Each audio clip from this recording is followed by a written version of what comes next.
बिस्मिल्लाहिर्रहमानिर्रहीम। खुशामदीद दोस्तों, कैसे हैं आप सब? ठीक ठाक होंगे।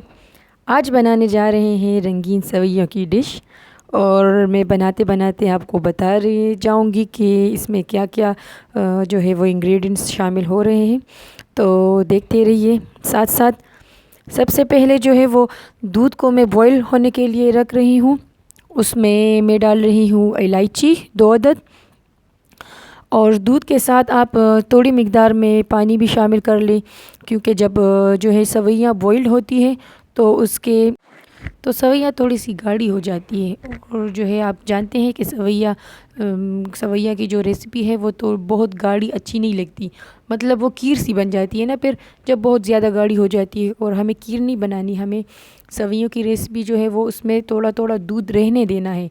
और इसमें एक ये भी बात होती है कि जब ये गर्म होता है तो आपको लगता है कि हाँ दूध है, मतलब इनकी जो है वो ठीक है, लेकिन जब ठंडी हो जाती है तो गाढ़ी हो जाती है। तो इसलिए वजह से आपको इसको पतला रखना है, मतलब इसमें कुछ ना कुछ दूध जो है वो आखिर में बने रहना है, इसको बहुत ज़्यादा गाढ़ा होने नहीं देना, ठीक है ना। तो इसमें हम अब जो है वो डाल रहे हैं, हमने चीनी डाल दी उससे पहले, और अब हम इसमें डाल रहे हैं चावल जो है खीर बनाने के लिए जो यूज़ होती है, उसको हमने पाउडर फॉर्म में जो है वो ब्लाइंड कर दिया है।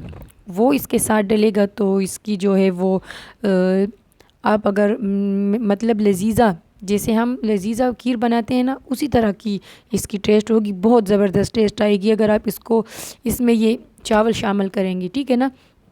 तो वो डल गया। अब हम इसको 7-7 चम्मच हिलाकर और इसको थोड़ी देर के लिए रख लेंगे, बिल्कुल ही स्लो फ्लेम में दम के लिए हम इसको रख देंगे पकाने के लिए, तो क्योंकि इसमें जो चावल डल गए हैं वो उसको भी पकाने में टाइम लगेगा।